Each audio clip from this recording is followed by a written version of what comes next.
Dustin asked me to say a few words to the men of Heritage Bible Church, and what would I share with you? And I actually thought of two things, and so here's the second thing I thought of that we've been stressing a lot with the men at Quorum Deo Church, and that is the question of how do people experience your presence?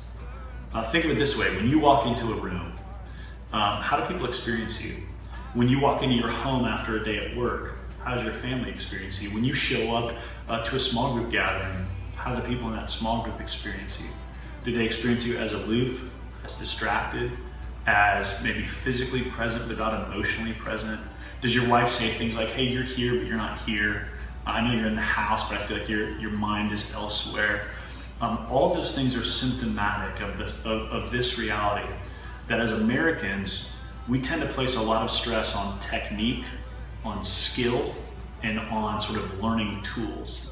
And so when I talk to guys about spiritual leadership in the home, they're asking, how do I study the Bible with my wife? What can I do to pray with my kids? Like, how do I lead family devotions? Those are all skill questions, and those are good questions. There's nothing wrong with them.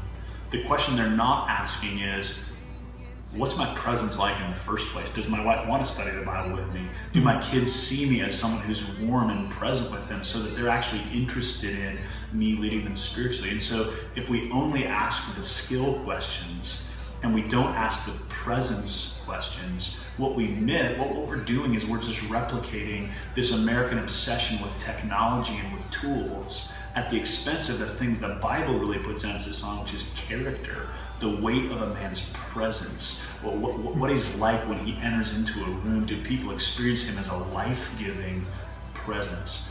There's a great book on leadership that I read last year, and the guy said this: the job of a leader is to be a non-anxious presence. In other words, a leader is someone who, when they walk into a room, people don't get more anxious wondering who's going to lead and what's going to happen. They get less anxious because they're aware that this person has some strength of character, some sense of presence that engenders trust and confidence.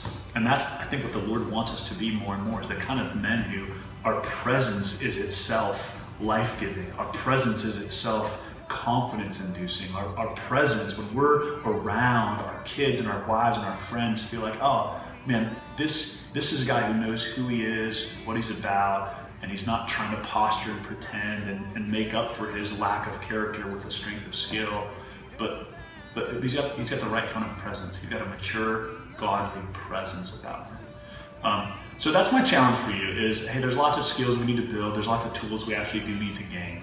I want to have you ask the question, what's your presence like? And where's the Lord calling you to grow deeper and to grow maybe stronger in what it means for you to be a prayerful, spirit-led presence that's weighty and that demonstrates to people the kind of character that the gospel shapes in us. So I hope that provides fruitful fodder for you to think, to reflect, to pray, and to maybe seek the Lord and have some good conversations with your wife and with your friends who know you well about what your presence is like. Don't be threatened if they have negative answers to those questions. See that as an opportunity to grow. And my prayer for you is the Lord will continue to strengthen the depth and the weight of your presence as spiritual leaders.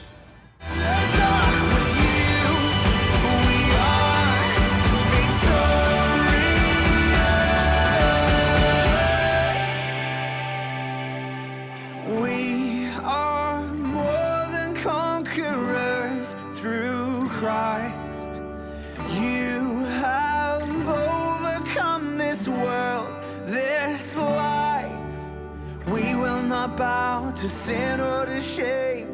We are defiant in your name. You are the fire that cannot be tamed. You are the power in our veins, our Lord.